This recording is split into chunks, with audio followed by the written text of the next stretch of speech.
Welcome to Sports Extra. I'm your host Ali Gohar.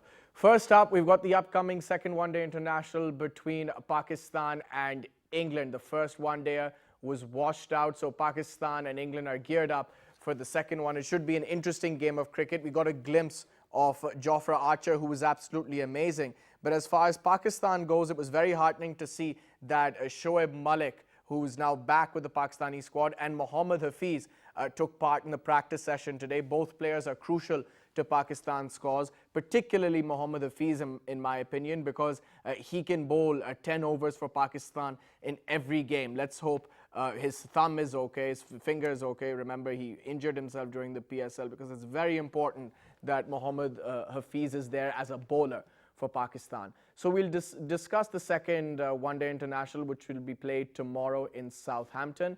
Then we'll briefly talk about the Ramzan Cup, the Naya Nazmabad Ramzan Cup that's happening. You can watch it live on PTV Sports. Ramzan cricket is very, very popular in Pakistan. It always has been, and you can see that there's a full house. Top quality cricketers are playing yesterday. Kamran Akmal was batting, so there's no reason why people shouldn't come out and enjoy the game. So we'll discuss that briefly. Then we'll move on to football, the Europa League. We've got Chelsea, who will take on Arsenal. They won their games last night. It was stunning. It was stunning to see that level of football. English teams are doing brilliantly. I mean, what Tottenham and Liverpool, especially Tottenham, what they managed to achieve in the Champions League semi-finals was nothing short of spectacular. And this Europa Cup League final will also be very, very interesting. Arsenal will meet Chelsea. But first, it's going to be Pakistan's tour of England, the second one-day international. I have two guests in the studio. I've been joined by Mr. Rizwan Haider, cricket anchor. Rizwan Haider, Assalamu alaikum. Wa alaikum assalam. Thanks for inviting me. And we also have Syed Mohammad Abbas, cricket analyst. Assalamu alaikum. Great to see you. Thank you so much. Rizwan, again, you know, the series, it may not mean a lot in the sense that if Pakistan doesn't go on to win this one, yes, I mean, if we see that our preparation isn't good, if we don't take advantage of this kind of preparation that we have, yes, Pakistani fans will be disappointed, but just overall, I mean, the fact that we're getting this kind of practice before the mega event, we're facing up against Jofra Archer, Wokes, Moeen Ali, Adil Rashid, and then our bowlers even get an opportunity to acclimatize to English conditions. If you look at it, if you take it into context, this is huge. Exactly, like right before the World Cup, Pakistan got the opportunity to play with the #1 ranked team, and obviously in England against England. And Pakistan should take full advantage. At the moment, if we compare a team-to-team comparison, obviously there's no comparison on the paper at the moment. But still, like Pakistan, if somehow they are able to level the series, that would be, I think, a victory for Pakistan. And they will go to the World Cup with right approach, with the confidence. But to do that, they have to do a lot of things, because there are strike rate issues with the Pakistan batting, then there is shortage of the all-rounders, and we are not certain about our bowling lineup at the moment. And if we look at the English side, and they're formidable 11. Now they're gonna bring in Roy in the team, and Moeen Ali. They're gonna play tomorrow. And if you look at their playing 11, all the playing 11, like their batting lineup goes to the number 8 and number 9. And this is not the case with Pakistan. After number 6 and 7, like there's hardly anyone who can bat. Yeah. Well, you see, this is fantastic preparation for Pakistan. Winning is not as important as preparation as far as this series goes. Like I said, you have to put it into context here. Pakistan have the opportunity to figure out their combination. They'll have the opportunity to see which player is performing, which player isn't. And remember, this World Cup will be a very difficult World Cup. It's like the '92 format, where each team, where you have to play every single team. And when you look at New Zealand, even the West Indies, Australia, India, they've got hostile fast bowlers and incredible spinners. So again, this is a fabulous opportunity for Pakistan, and they shouldn't squander it going forward. I mean, if you just watch the Pakistan, even in the history, I mean, they have got one thing, one track record good, that when it's a long tournament, I mean, they gradually click on. I mean, in the start, you know, mostly Pakistan have got some problems, but as the time passes on, they get climatized to that kind of conditions, they get climatized to that kind of tournament. It's a good sign to watch on that. Once One thing, because this is a long tournament, you have got the 4 one-day left with England, then you got the World Cup coming up. The main thing, again, I would say you really need to care about your main bowlers over here, or the batsmen. I mean, they don't get injured for the main tournament coming up. But if you just watch out the Pakistan versus England, the first ODI match, I was even discussing with you off air, looking at the Pakistan batting lineup, I was really shocked to watch on. I mean, because even I was confused, like what even you have been discussing from such a long period of time, that the sameness kind of a batting was there. I was just differentiating between in the middle order, who's the power hitting slot for you, who can get the 6 or 7 runs per over to 11 or 12 runs per over. There was no one. Still, Fakhar Zaman is one of your key batsmen, but still, I mean, he hasn't been scoring runs for Pakistan. That's the main concern. But I think what's important, Wasi, not every situation is the same. Yes, you'll usually get flat wickets in England where you need to attack in the middle overs. But this was a little bit different, wasn't it, Rizwan? Archer was bowling at his hostile best. Exactly. The ball was doing a little bit. And that's why guys like Babar and Haris are so important for Pakistan, because they have the ability to navigate difficult passages of play. And that allows guys like Sarfaraz, Fahim Ashraf and Mohammad Hafiz and Shadab Khan, if he comes in, if he plays, to express themselves. Yeah, exactly. You talk about Jofra Archer, like what a bowler he is. We saw the spell and those unplayable deliveries. I'm still amazed at why he's not in World Cup balls squad. were unplayable, Obviously. first up. And let's see if Amar going to grab the opportunity. Jofra, like somehow he pressed his chances for the World Cup, and there are still 4 matches to go. And we hope the Amar, if he's given chances, he will do well. And you talk about Babar and Haris Sohail. Yeah, no doubt they are reliable batsmen at the moment. But we have the issue in the team is, again, I would like to talk on strike rates. Fakhar is good with the strike rate of 96. Imad is the exception, that he's playing very good while batting, and his strike rate is over 100. Apart from these 2 batsmen, like their rest of the average strike rates are in the mid 80s or around the 80s. That's another issue. And if we look at the English batsmen, Roy and the Bairstow, their strike rate is over 100, 105 to be exact. And if you talk about Butler, though his average is 40, but his strike rate is 118 in ODI cricket. So that sort of player we are lacking in our batting lineup. And yeah, that may be the case, but I think now we can't. We'll continue to talk about it, I know, but I think we should try avoiding this topic now, because these are the guys you have. And they're good batsmen. Babar is a stunning batsman, as is Haris Sohail. They may not be as, I don't know, explosive as you two would like, or most Pakistani analysts and cricket fans would like. But this is what you've got. And you've got to make do with that. And Pakistan in big tournaments have always relied on their bowlers. If the Pakistanis manage to get 280, 290, 300 will be a bonus in most games. Then they're going to call on their bowlers, because Sarfaraz Ahmed, and we all believe that our bowlers can defend any target. Ali, I mean, if one thing is cleared on whatever the tournament is, I mean, not just the World Cup, whenever we have toured the overseas condition of whatever, I mean, whichever country it is, the first point what comes to our mind is that the Pakistan team has a strong bowling unit. I mean, whatever the score is, we are capable of defending that with the bowling unit. Yes, I mean, one thing about Babar Azam and Haris Sohail, if you remember when Pakistan were travelling to England, and the journalist asked them who's going to be a power hitting slot, the strike rate, what even my brother is mentioning on, and Babar Azam, I remember he said that we don't worry about the strike rates. In the first T20 match, if you watch it, that's a different format, but they really showed they both are capable of getting that strike rate to jump to 11 or 12 runs per over. When Haris Sohail was batting, when Babar Azam was batting, it really seemed as if they might score 180, 190 runs, but when they both collapsed on, the Pakistan team collapsed. So both of the batting really matters a lot to the Pakistan team in the middle order. Yes, when Shoaib Malik and Hafiz comes on, definitely Haris Sohail would be given rest, I mean, would be dropped off the Pakistan team.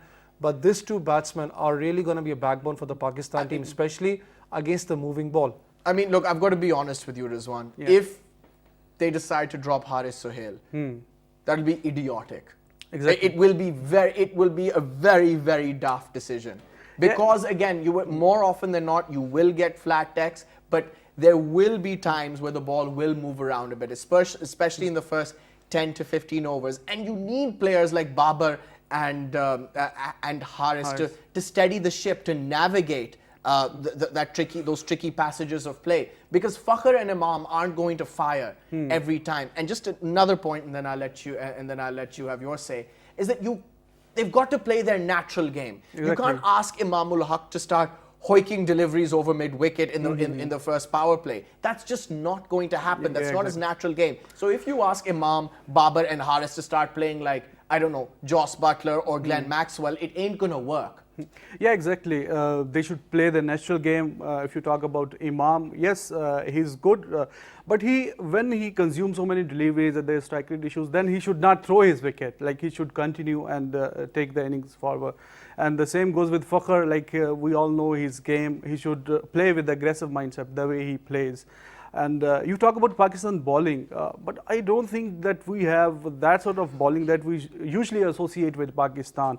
If you talk about the bowlers, they have played the matches. Junaid Khan has played 74, I guess, matches, and he's the most senior if we talk about the matches played by the bowlers. And rest of them, like, some have played like 10 matches, 20 matches, and then there's Fahim Ashraf, and he's going to be obviously playing there.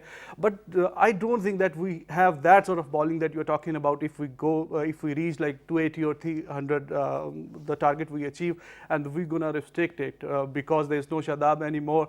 And Imad, okay, he's fine with the bat, and when you talk about the ODI cricket, he's unable to get the wickets. And that's the main criteria. Pakistan, they are not getting the wickets. They got the wickets during the Champions Trophy, they won it. But this issue is, now the issue is during the middle overs, they are not getting the wickets. This is, somehow, I think it's a bit of illusion that we say that we have strong bowling unit and we can defend 280 to 70. Well, the point is, right, in big tournaments, Pakistan's bowling unit more often than not comes to the fore.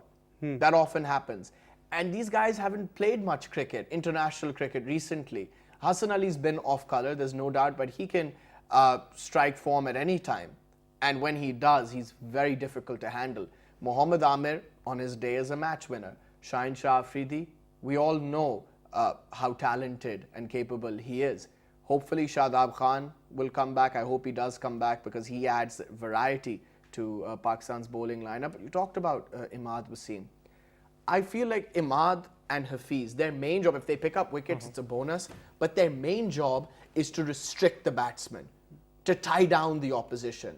And that's what made them successful in the Champions Trophy, and that allowed guys like Hassan Ali, Junaid and Amir to be more dangerous in the Champions Trophy. I mean, I don't want to compare this both the bowlers. I mean, see, Hafiz and Imad, they are different class. I mean, if you just watch at the comparison, I mean, remember the 2009 era, the 2007-8. I mean, when there was Syed Ajmal and Syed Bhai. I mean, they both were the leading spinners in the world. I mean, whatever the score was, you knew that 20 overs or the 8 overs, they're going to be, they would handle the other team not to go for the run flow. And the other bowlers used to, that pressure helps the other bowlers to get the wickets over here. The real concern over here still for the Pakistan team is that who's going to be a premium attack bowlers in the World Cup lineup. I hope so Amir is back, because there's even news coming up in the second one-day match, 60% chances of rain are there. So I hope so Amir comes back, he picks up wickets in this three or four one-day matches, because that will open the slot for him for the World Cup. If he isn't selected for the World Cup, what will be your attack fast bowling option over here? Because it's a real thing that the bowlers hunt in pairs. You have to go give a strong pair unit to get the breakthroughs early on. So Shaheen Shah Afridi has been the job for you. Right. Gentlemen, I'll continue to get your thoughts. We've been joined now by Mr. Asif Khan. He's in Karachi, senior sports journalist and anchor. Asif Khan Saab, Assalamu Alaikum. Walaikum Assalam. Asif Khan Saab, we'll talk. You're right now watching the Nazmabad Cup. I understand that. We'll get to that. But first, Pakistan's tour of England, the second one-day international, is starting tomorrow. Hopefully, we'll get some cricket in. Let's hope the rain stays away. How do you see that one going? Probably in the longer format, in one-day cricket, Pakistan has been struggling for some time now, and primarily because of the bowling combination, I believe. We don't have the firepower in bowling, both in the fast bowling department as well as in spin bowling department. So this still is a worry. Pakistan got to contain England if they bat first, and then They got to score the runs as well. But to me, the spin bowling department is the worry minus Hafiz. If Hafiz is not fully fit, Shoaib Malik has not been rolling his arm over. Shadab is out, so there is quite a lot of uh, holes to plug for Pakistan. So this is going to be seen how they prepare for the final 11. But to me, bowling is the weak link of Pakistan.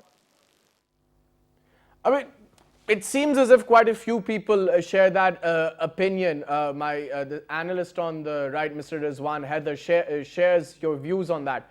But we've seen more often than not that in big tournaments, Pakistan's bowlers usually step up to the plate. And they've got four games to go. So this is fantastic practice for them. So this should allow them to acclimatize to the conditions and find their rhythm.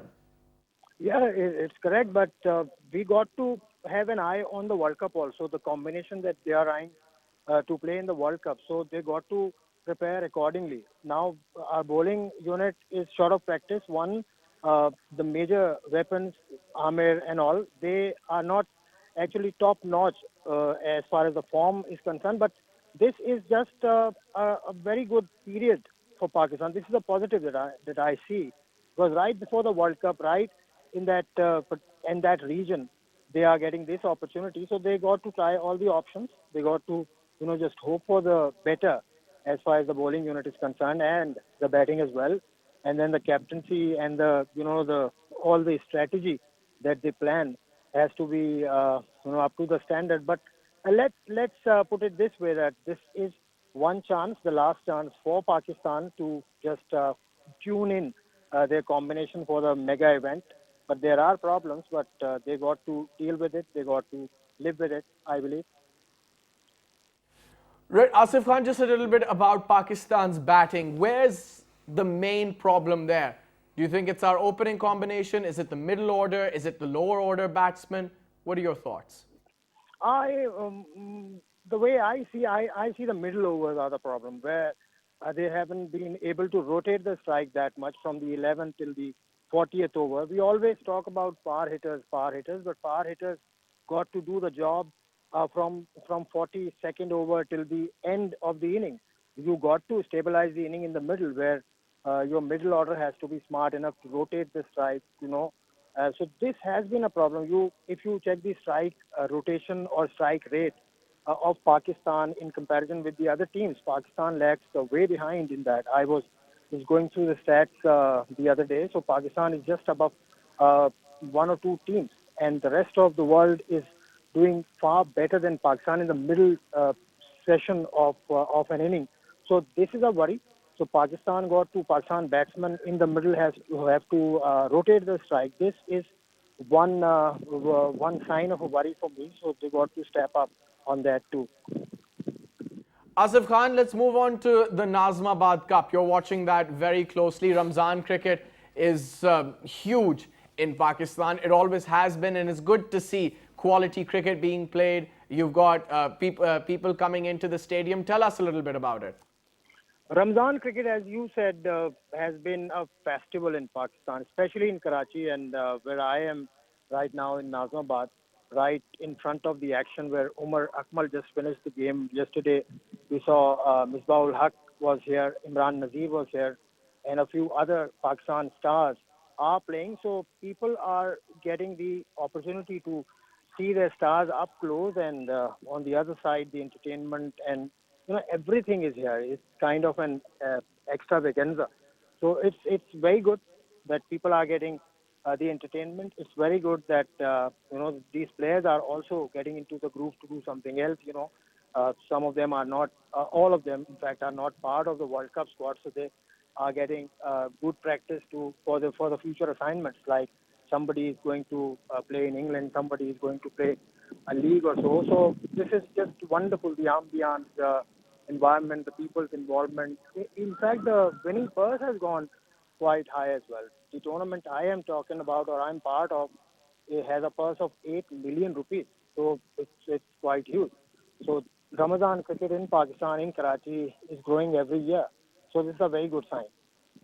Yeah, let's hope it continues to grow, because as you know, I'm sure Asif Khan, growing up, We played lots of cricket after iftar. I know I did. That's what made Ramzan fun. Because after iftar, we all knew we'd go to a friend's house or play cricket on the street. Of course, this Naya Nazmabad Cup is at a much higher level, but it's important that it continues, and it's important that tournaments like these are marketed well, so we get people coming in. Yeah, the marketing aspect is very important, but here the Pakistan Cricket Board has to think a bit as well, because they have put a very high price tag on these tournaments. For a televised tournament, you got to pay a handsome amount to PCB, 1.5 million rupees to be exact, and if the tournament is not broadcast, then 5 lakh rupees for that as well. So Pakistan Cricket Board has to chip in as well. They do provide NOCs to the players, all right, but to create interest, to create more tournaments like that, Pakistan Cricket Board, being the parent body of the game in the country, has to facilitate the organizers a bit more than they do at the moment. We're going to leave it at that. Asif Khan, thank you very much for speaking to us. Right, let's revert back to Pakistan's second one-day international with England, which will be played in Southampton. That's the second one-day international. Remember, the first one was washed out. Rizwan, Heather, I'll come back to you. Looking at the way, I mean, the little cricket that we saw, like we only saw, how many overs were bowled? What, 20 overs? 19, 20 overs, something like that. From what little we saw, yes, Fakhar Zaman didn't do well, but Imam-ul Haq, the way he was going, I was very impressed. We discussed him briefly, but he looks very organized at the crease. And as I said, you know, when there are difficult passages of play, when the ball is ducking around a little bit, he's the guy to be there. He's the right guy to deal with those tough situations. And then you've got Babar and Haris as well. Yes, I know we talk about the lack of power hitters and the fact that the Pakistani batsmen don't rotate the strike as much as other teams. But this is also a positive sign. Yeah, exactly. I believe that there's over-criticism when we talk about Imam. He has done well, and his average is over 50, but there's criticism that against the good bowling units, he doesn't do well. But I guess the innings that you are talking about, he played like superbly. And there was the conditions, the bowling friendly conditions, overcast conditions, and the way the ball was moving, and he did well, like 40 odd runs over, I guess 65 balls, he was not out, and he was doing so well. This is sort of the innings we need from him. And as I mentioned earlier, if the Fakhar plays the way he plays, fine, but if Imam takes consumes the deliveries, then he should remain there, out there, and he should not just waste the time and then get out. Then after consuming the deliveries, we need at least 70-80, convert those 70-80s into the hundreds. Because let's remember, Wes, 50 overs, that's a long time. It's not 20 over cricket. So you need players who can navigate tough situations, who can deal with the ball moving around a little bit. Your innings management in one-day cricket is absolutely crucial. That's the thing. I mean, the innings management really lacks in the Pakistan team. I mean, nowadays, I mean, if you just watch out the openers, I mean, especially of the teams, I mean, they don't more concentrate on scoring hundreds. I mean, they more concentrate on giving a good start to the team. And that's the problem has been with the Pakistan. And in little bit time of period, I would say, Champions Trophy, yes, it was a brilliant one because Fakhar Zaman was a key batsman who was consistently scoring runs. After the Champions Trophy, he has been I would say in the patches, I mean, he has been scoring runs. He needs to score runs consistently because what he means to the team, even Sarfraz has said that he really means a milestone for the Pakistan team. Imad Wasim, one thing I would say, many of them criticize, even I criticize him because of his some weaknesses in the bat and pad gap, but he has scored runs against teams like Australia, South Africa and England. So that's really a shut point for the criticism. He has scored runs consistently. What about Sarfaraz Ahmed's batting position? He said he wants to come in at number 4 or number 5. In the last game, he didn't come in at number 4, so I guess he was expected to come in at number 5. He's been saying this since while now, but let's see if he comes up the order, and he needs to do that. Obviously, he's sort of the batsman that Pakistan needs during the middle overs, those singles and doubles and the odd boundary, and to keep rotating the strike, and he's so good in that area. and he obviously needs to come up. And in your intro, you talked about the Shoaib Malik and Hafiz. So I'm still wondering that on which place they're gonna take place. So you mentioned Haris. It would be huge injustice if they replace Haris, because he has done so well in Australia series as well, and in the one T20 innings he was also played superbly. So I think they should not replace him, and I guess it would be injustice with Asif too. Though he played in the T20, got run out, he couldn't get the chance to play in the first ODI. But I think they should continue with the playing 11 that they put in the ground in the first ODI, and I think they should give one more chance to Asif and a few chances to Amir, and then if they don't do well, then they should replace. But I guess at the moment it would be injustice if they. I mean, if they insist on playing Hafiz and Malik in the same team, it's going to be hard to pick Asif Ali. It won't be easy unless you decide to drop Haris Sohail, which will be a mistake, I feel. Ali bhai, I mean, one thing is, sorry to say that the Pakistan Cricket Board or the Pakistan Cricket Board management hasn't been brave enough. I mean, even in the past, if you just watch out, to take brave decisions like the others team, like Australia has been doing on, whatever the batsman has been in the premium form, has done some problem or does not have a place in the team, I mean, they thank you him up. But this is not one the situation with the Pakistan team. Definitely when Shoaib and Hafiz, because if you just watch out the videos, they look, I don't know whether Hafiz is 100% fit, but the way he was batting today, he looked fit, that he's prepared for the comeback to the Pakistan team. If they both are in the team, definitely they would opt them, because I mean, that psyche what we have of the senior campaigners, I mean, to have both of them in the team. So it's definitely it's injustice, but I personally feel if they both are in the team, they're definitely going to drop Haris and Asif, I mean, to replace them up. Oh, I think one senior player in the middle is enough. You don't need two, really. Yeah, and one we've is seen enough, how like that in the 2011 World Cup, Pakistan reached the semi-final. Yeah. But having two senior players did, hamper our chances, didn't it? I mean, Yeah, Yunus Khan obviously. is a fantastic batsman, don't get me wrong, one of the greats of the game, one of the greatest test match batsmen that there's ever been. But in one-day cricket, there was a bit of a problem there with Yunus. That's why he averages 30 in one-day cricket. That's not very much. And he couldn't rotate the strike very well. Malik can, Hafiz, and Hafiz can go big, as can Shoaib Malik, different from Yunus Khan, of course. But I just feel like, I don't know, I mean, both of them in the same team. No, I don't think so. Like, as you mentioned, if we talk about Hafiz, he gives you the balance, he can bowl, and obviously he can bat well during the later stage of the innings. And if we talk about Shoaib Malik, obviously everybody knows his stats in England, they are not good, like average of 13 in 23 innings. And even the tail enders, and probably if you and me, we can also score 8-10 runs. There's a huge question mark on his performance in England. So let's see how he's going to do it. But as you mentioned, these are the best players that we got. It's not like this we have left some like great. No, you batsmen. haven't left Yes, Hayden or yeah, Gilchrist out. Yeah, yeah. These are the best batsmen that are around, and these are the ones that we should back them, and we have the potential. Though we talk about all the weaknesses and the issues that the Pakistan team is going through, but still, I believe that on the given day, they have that potential that we all believe that they can do well. No, Pakistan can do anything. Yeah. When Pakistan run hot, they're very, very difficult to keep at bay, and we've seen that quite a few times in big tournaments. It was in the Champions Trophy. Remember, Pakistan lost the first match, and when they played against England, England was the team which was unbeaten in that tournament, and the way Pakistan beat them up, I mean, no one was, because in that same match, everyone was rating England as the favourites because they were unbeaten in the tournament. And the way Pakistan bounced back, I mean, so Pakistan is a team, on the given day, they can be anything for you. Same like West Indies. I mean, West Indies on the given day, they can be deadly to the other team. But still, I would say we have been discussing about the batting, we have been discussing about the bowling.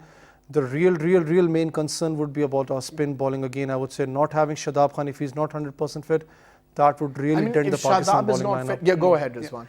Ali, we talk about Champions Trophy, fine, we did well, but they were like, we have to win, I guess, 4 straight matches and win the Champions Trophy. And as you mentioned, the format is different. We're going to play the 9 games together. We're going to play better cricket throughout the tournament. And if we talk about specifically on Champions Trophy, Okay, we lost to India, but there was one match against South Africa. There was rain, and during the DL method, we won the match.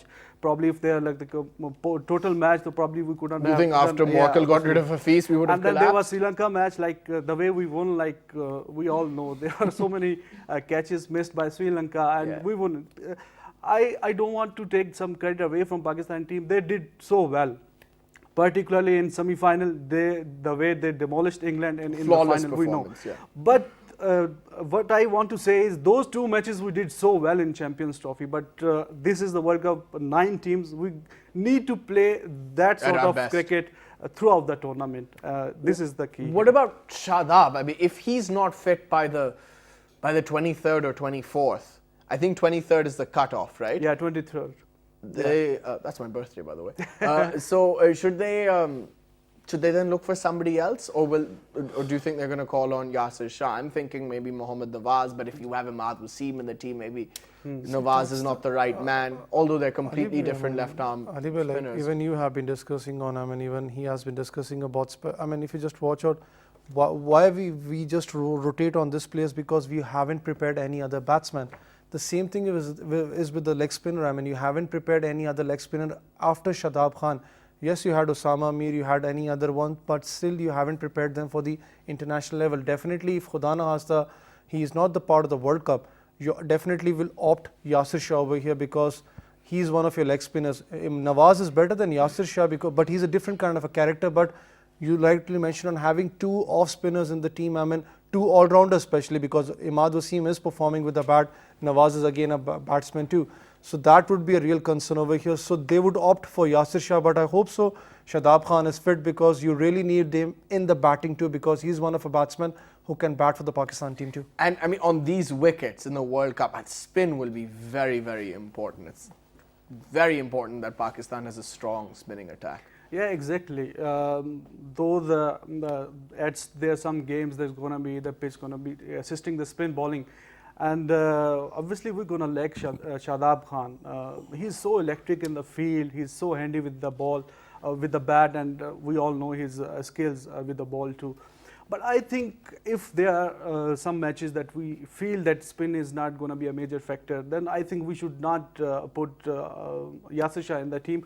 And somehow we need to get like those 4 or 5 hours for Haris and from Hafiz or somebody else, and we can put an extra batsman in the team, so that can strengthen our batting line as well. But I think though Yasir Shah, he has done so good in Test cricket, we all know, but there are many examples that great players of Test cricket, they could not perform well in ODI cricket. We have the example of Sri Lankan great Rangana Herath. He's so good in Test cricket, but he was not good in ODI cricket or white ball cricket. So I think it's not a wise decision. Technically, if we talk leggy, like he got injured, or we just put another leggy in the team. Yeah. But I think according to the situation, if they believe that Hafiz or Fakhr or Haris, they can give them that 2 to 3 hours, and I think we need to put other extra batsmen in the line, because our batting is also very shaky. Right, we're going to leave it at that, gentlemen. Thank you for coming on the show. It was a pleasure. Thank you. We'll be back after a short break. When we come back, it's going to be football. Stay tuned.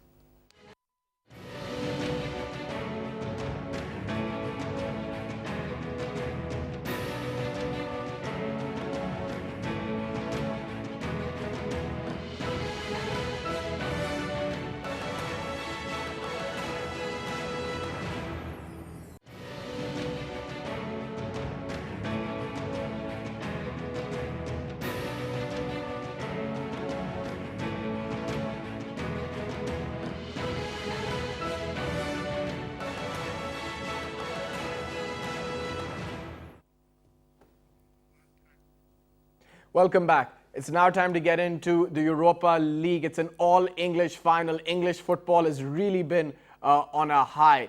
And in the Europa League, it's going to be Arsenal who will face up against Chelsea. And in the Champions League, it's Liverpool versus Tottenham. So to discuss this in further detail, I've been joined by Mr. Asad Nawaz, sports analyst. Asad Nawaz, great to have you on. Assalamu alaikum. I mean, just first, overall, I mean, what a time for English football. This really is incredible. Absolutely, Ali. It's I'm very happy to see English football being back in the zone again. Like after so many years, we're having the Champions League final between two English teams and the Europa League as well. It wasn't expected. People are expecting Spanish teams to dominate, but the way they have showed their class, the English teams, so this is the time it's coming home. Yeah, and the fact that, you know, teams like, oh, we'll get to Chelsea and Arsenal, but the fact that a team like Tottenham has reached the Champions League final, it says a lot about English football. You know, I remember when I was in university 5 or 6 years ago, so Spanish football fans and Italian football fans would tell me, you know, the English, they do not have the heart to go further. They just do not have the heart to do it. They don't have the grit. But my God, I mean, what we've seen in these last few days, I mean, yes, we've seen great strategy, tremendous skill, but a great deal of grit from these football teams, haven't we? Absolutely, like we saw in the semi-finals, Liverpool ripping apart Barcelona. Now, Barcelona is a team that has been really good against English sides, and Tottenham beating Ajax. Ajax was a team who had beaten Real Madrid as well as Juventus, and it's a young side, but they're full of flair. But the way we've seen it happening, like there were things, Pochettino was criticized that if you want to win the Champions League, you'll have to go to Madrid. Well, he is going to Madrid to play the Champions League final, but he's managing Tottenham right now, and this is a big answer to those Spanish fans and the Italian fans as well. Right, Chelsea-Frankfurt, how did that go? Well, that was an amazing game. Like the first leg was gone 1-1. The second leg, people are expecting Chelsea to be a bit stronger, but Frankfurt was very good, and they were about to score another goal in the extra time, but thanks to a David Luiz clearance, they didn't score that. And the penalty shootout, like nail-biting, to be honest. Like no one knew who was going to win that game. David Luiz, you mentioned, a much improved footballer. I remember in not the last World Cup, but the World Cup before that in Brazil, where they were crucified by Germany. David Luiz got a lot of criticism, but since then, I mean, he's really, really improved, hasn't he? He's a tremendous Absolutely, footballer there was a lot of criticism on him, and it was right criticism, since even when he was in PSG, he hasn't been very good defensively. Like we've seen many players like going, dribbling past him. But managers obviously saw something in him to stick with him for so long. Absolutely, he's a very aggressive defender, and that's what I like about him the most. He's always there jumping and heading the ball out and making clearances like this. And apart from that, he's able to score goals with the head, as well as he's good on the free kicks too. So it's happy to see him back in form. What about Arsenal? Well, Arsenal, I think they stand more chances to win the Europa League, since they haven't finished the top 4 in the Premier League, and they wanted the most. Like Chelsea have qualified in the top 4 and they're going to play the Champions League.